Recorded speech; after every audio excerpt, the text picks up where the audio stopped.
Luiz Carlos. Meu nome é Aline. Pedro. Luara. E nesse trabalho de benchmark, a gente fez a comparação usando 2 computadores diferentes. Um deles foi o notebook com processador Celeron N3060, com 2 núcleos físicos e 2 threads. E o outro foi um desktop com um i5 8400 com 6 núcleos físicos e 6 threads. O Celeron é uma família de processadores de baixo custo. Ele é para uso doméstico, ele tem as operações simples, consumo baixo de energia. Já o i5 vem da família Intel Core, né? Que é para o usuário médio e grande porte, que tem maior poder de processamento, agilidade e suga um pouquinho mais de energia. Isso. Como nós pegamos 2 processadores da Intel, a gente conseguiu ver claramente aquele assunto abordado em sala da estagnação da Intel na litografia. Os 2 processadores, apesar de ter uma diferença de idade entre eles, apresentam a mesma litografia de 14 nanômetros, que foi evidenciado em sala que desde 2015 a Intel está estagnada nesse tamanho e não consegue abaixar esse tamanho. Mas mesmo assim, o i5 foi superior ao Celeron. Mesmo com essa estagnação, a gente pôde notar uma diferença muito grande entre os 2 computadores, que o i5 se destacou em todos os testes com um processamento maior. Isso é devido porque eles são de diferentes gerações, têm um número de núcleos diferentes também e uma arquitetura e organização diferentes. Todos os testes trouxeram muitos aprendizados e particularmente eu gostei muito do HD Tune, que mostrou bastante como é o funcionamento de um HD e de uma memória flash. E mostrou a limitação do HD, que muito foi comentado em sala de aula, a sua limitação física. Por exemplo, tinha testes de acesso aleatório.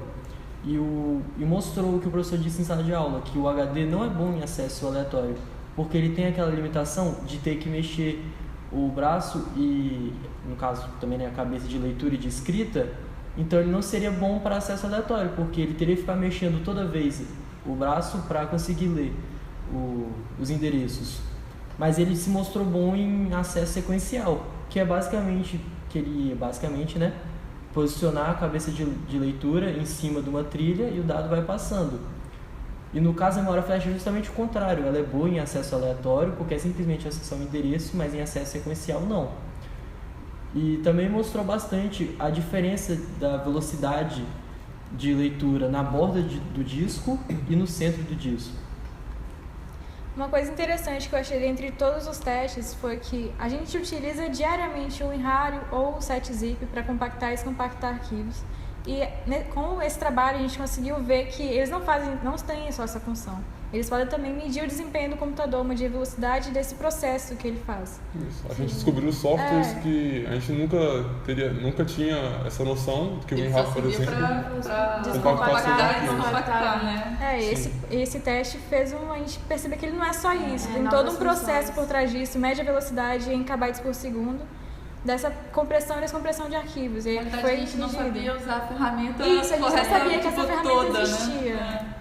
Bom, outro teste que eu achei bem interessante foram os testes que compararam o desempenho multicore com single core.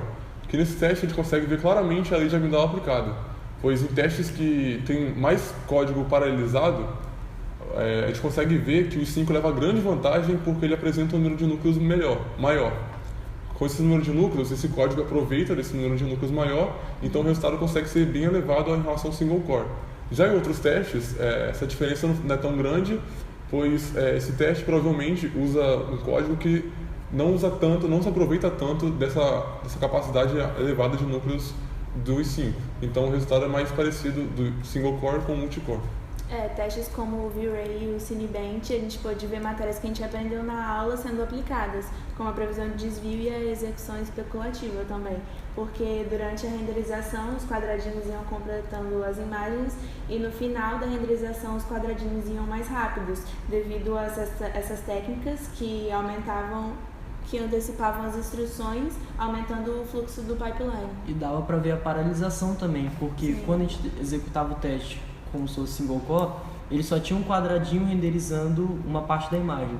Mas quando a gente habilitava o multicore, ele tinha N quadradinhos, ou seja, quantos núcleos tinha um processador trabalhando ali. No caso do Celeron tinha 2 quadradinhos trabalhando ao mesmo tempo, e no caso do i5 ele tinha os 6 quadradinhos trabalhando ao mesmo tempo.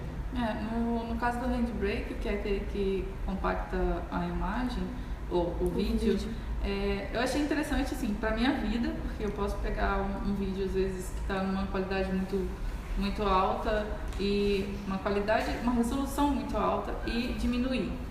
E eu posso passar ele de um lado para o outro sem ocupar tanto espaço. E deu para perceber essa questão da paralisação nele, porque o i5 ele foi infinitamente mais rápido para poder fazer a compactação do arquivo do que o Celeron.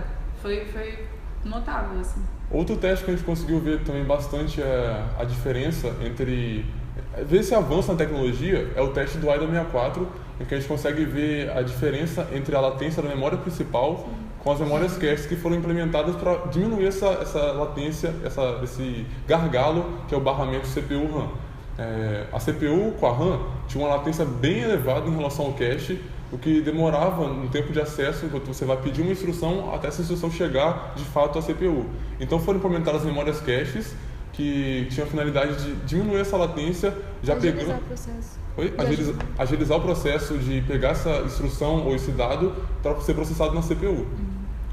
Eu também achei interessante ver como o sistema operacional trabalhava com o software, dependendo da maneira que ele era executado. Por exemplo, nos testes single core, dá para ver que o sistema operacional fazia um balanceamento de carga, ele não deixava o processo num núcleo só, ele ia passando.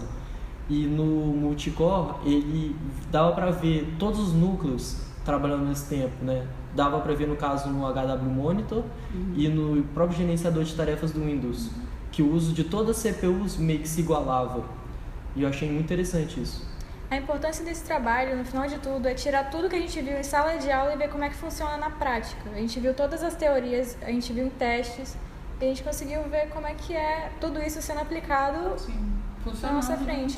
Como essas leis e essas teorias se relacionam na prática com a computação atual. Paralisação, a questão de speed up. Tudo, a lei de Amdahl, a lei de Moore. Isso.